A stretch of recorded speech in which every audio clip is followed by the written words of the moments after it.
Dans l'archidiocèse d'Abidjan, la semaine diocésaine du laïcat 2025 se poursuit au centre Sainte-Thérèse de Bingerville. Le samedi 22 novembre, la journée est entièrement consacrée à la formation et à la consolidation des laïcs dans la vie paroissiale, un rendez-vous qui illustre pleinement l'engagement et la vitalité de la communauté. La session s'ouvre par la prière du Père Justin Ouadan Akwacha, secrétaire exécutif de l'apostolat diocésain du laïcat. S'ensuit l'allocution de Madame Jeanne Alaba, présidente du Conseil diocésain du laïcat, qui rappelle l'objectif de cette initiative. Permettre à chaque laïc de développer son potentiel et de trouver sa place dans tous les travaux de l'Église. Il y a 60 ans, le décret sur l'apostolat des laïcs, Apostolica Accusitatem, rappelait que les laïcs sont co-responsables de la mission de l'Église et appelés à transformer le monde selon l'Évangile.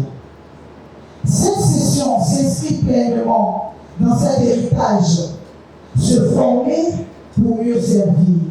Les informations auxquelles vous avez droit seront également... Le premier panel, animé par Madame Marie-Laure Boyi à Boucha, s'intéresse aux axes stratégiques de l'archidiocèse d'Abidjan. Elle insiste sur le dépouillement de soi, le service du collectif et la mise en pratique des valeurs chrétiennes, invitant chaque laïc à entrer dans le cadre tracé par le Christ. 6 ateliers thématiques permettent ensuite aux laïcs, jeunes et moins jeunes, de mieux comprendre leur rôle et de renforcer leur participation dans les activités de l'Église. La communauté fraternelle, le service matériel et spirituel, ainsi que la collaboration active au sein des paroisses sont au cœur de ces sessions.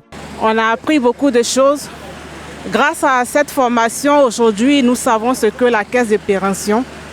Et déjà, c'est important pour nous en tant que laïcs de savoir que désormais nous serons écoutés et que nos voix vont porter. Le modèle par excellence, la source de la péréquation. Durant le deuxième panel, le révérend Père Rodrigue Nsaman, président de la caisse diocésaine, aborde la péréquation, un mécanisme pour répartir équitablement les charges entre les fidèles et renforcer l'autonomie des paroisses. Il évoque également les projets à venir pour améliorer la collaboration et la synodalité entre le clergé et les laïcs. Nous avons eu beaucoup de chance d'être bien accueillis et d'avoir pu porter la voix de la péréquation pour qu'elle soit connue parce que c'est un projet à la fois diocésain et national.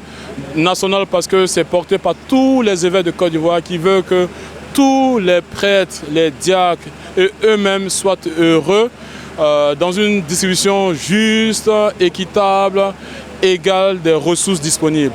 Cette semaine diocésaine prendra fin le 23 novembre à la paroisse Saint-Augustin de Bingerville par une messe solennelle couronnant 8 jours d'activités spirituelles, de réflexion et de partage. Une initiative qui confirme la place centrale des laïcs et leur rôle indispensable dans la vie de l'Église. Au centre Sainte-Thérèse, la journée de formation aura permis de renforcer les liens entre les fidèles, les transmettre des connaissances et s'inspirer chacun à poursuivre sa marche chrétienne avec engagement, solidarité et fraternité.